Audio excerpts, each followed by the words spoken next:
a lot of smoke. We can't see anything. I'm on the 100 floor of the World Trade Center. 1998. Planning an early attacks. Al-Qaeda leader Osama bin Laden and his deputy Ayman al-Zawahiri issued a public fatwa in early 1998 declaring war against the US and its allies and calling on Muslims to kill Americans. That summer, Al-Qaeda bombed US embassies in Kenya and Tanzania. In October 2000, Al-Qaeda suicide bombers attacked the USS Cole in Yemen as it refueled in Aden, killing 17 American sailors. Meanwhile, bin Laden's chief plotter, Khalid Sheikh Mohammed, recruited young Arabs, mostly Saudis and Egyptians, in Hamburg, Germany.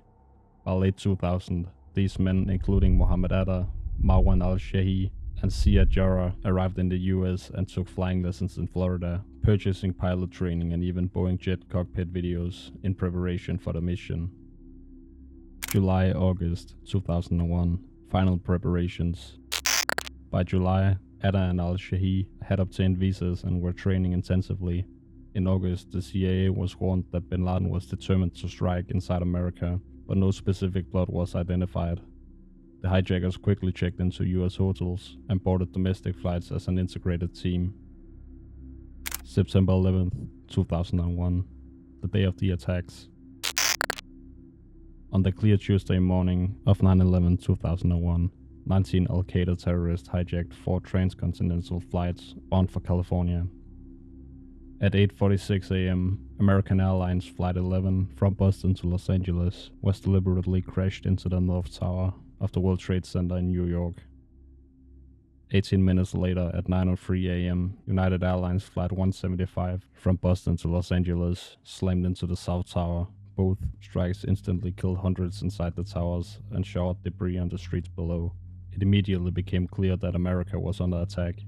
While first responders scrambled, a third plane, American Airlines Flight 77 from Washington Dulles to Los Angeles, crashed into the Pentagon at 9:37 a.m., killing 125 in the building and all 64 aboard.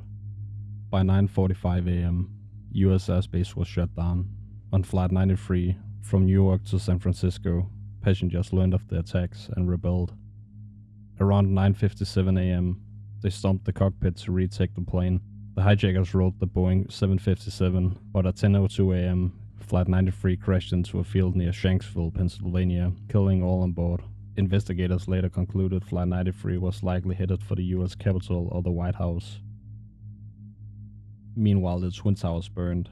At 9:59 a.m., the South Tower collapsed in a massive cloud of dust, followed at 10:28 a.m. by the North Tower's collapse.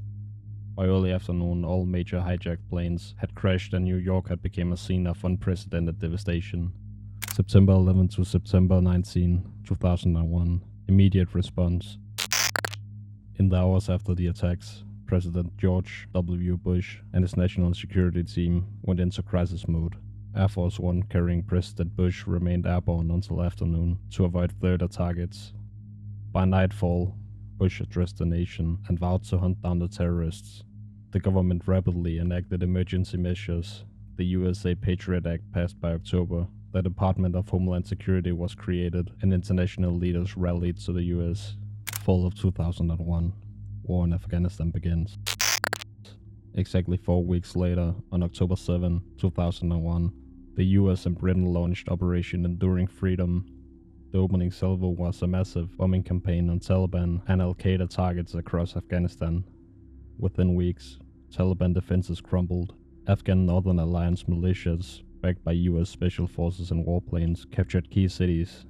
By November 13, 2001, Kabul had fallen.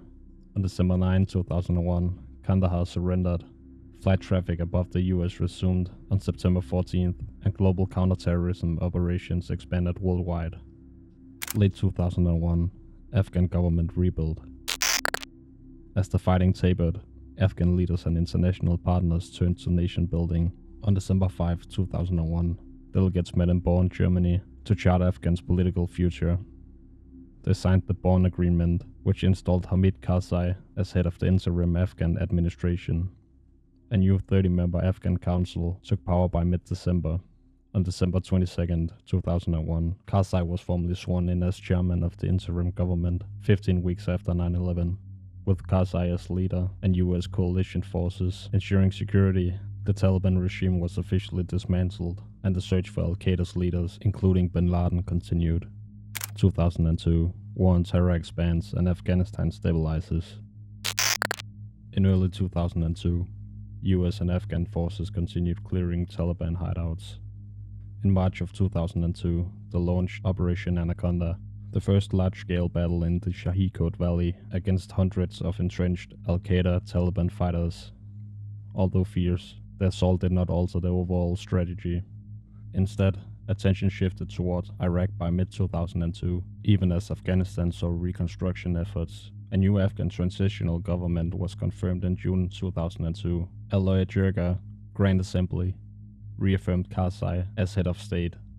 Over the next few years, Afghanistan held elections and gradually rebuilt institutions under heavy international aid.